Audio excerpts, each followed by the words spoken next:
With Super Bowl LIII just 3 days away, CBS ad sales team is working to finish up its business for the big game.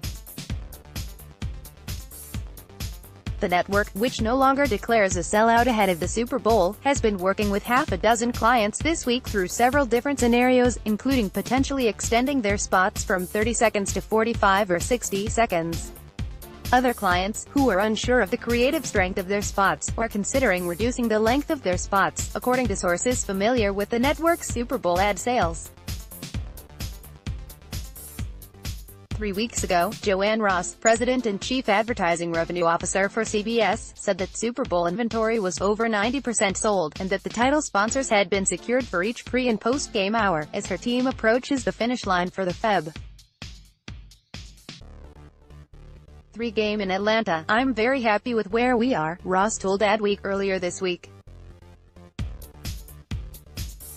Ads are selling for between $5.1 million and $5.3 million per 30-second spot, according to sources close to negotiations, with the strongest categories including beer, soda, automotive, theatrical and tech. For the latest news on Super Bowl LIII ads, check out Adweek's Super Bowl ad tracker. In this week's Super Bowl issue, Ross shared the most memorable moments from the 6 Super Bowls she has overseen ad sales for, including Super Bowl LIII. In that story, she explained why CBS no longer declares that it has sold out of its Super Bowl inventory. Ross detailed the last-minute scramble 3 years ago, when she landed in San Francisco the Thursday before the game, only to be told that one movie studio client with a Super Bowl ad was suddenly looking for relief, which means, "Please, Joanne, we need our money back. The spot's not good enough, we want to get out." Meanwhile, 2 other brands, a tech company and a consumer-facing tech company, were looking to get in at the last minute. Problem seemingly solved, except that after a day and a half, the movie studio decided that it wanted to stay put in the game after all. As Ross tried to find space for the late arrivals, she was involved in a dispute between the tech company, the NFL, and network standards and practices, over literally one word, in that brand spot.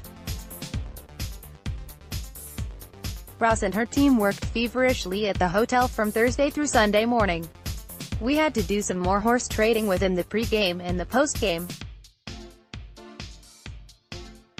There were some tense moments in my office, but we got it done and we were able to accommodate every single request and get more money at the 11th hour.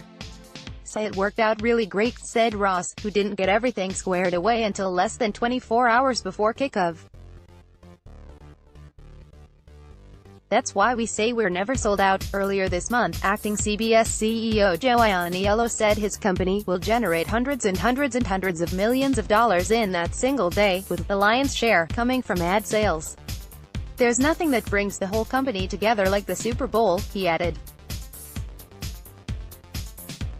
Last year, NBC Universal collected around $500 million in Super Bowl-related advertising revenue on game day, a single-day record for a media company. That included $350 million worth of in-game advertising. For all the latest Super Bowl advertising news, who's in, who's out, teasers, full ads and more, check out Adweek's Super Bowl LIII ad tracker. And join us on the evening of February 3rd for the best in-game coverage of the Super Bowl commercials anywhere.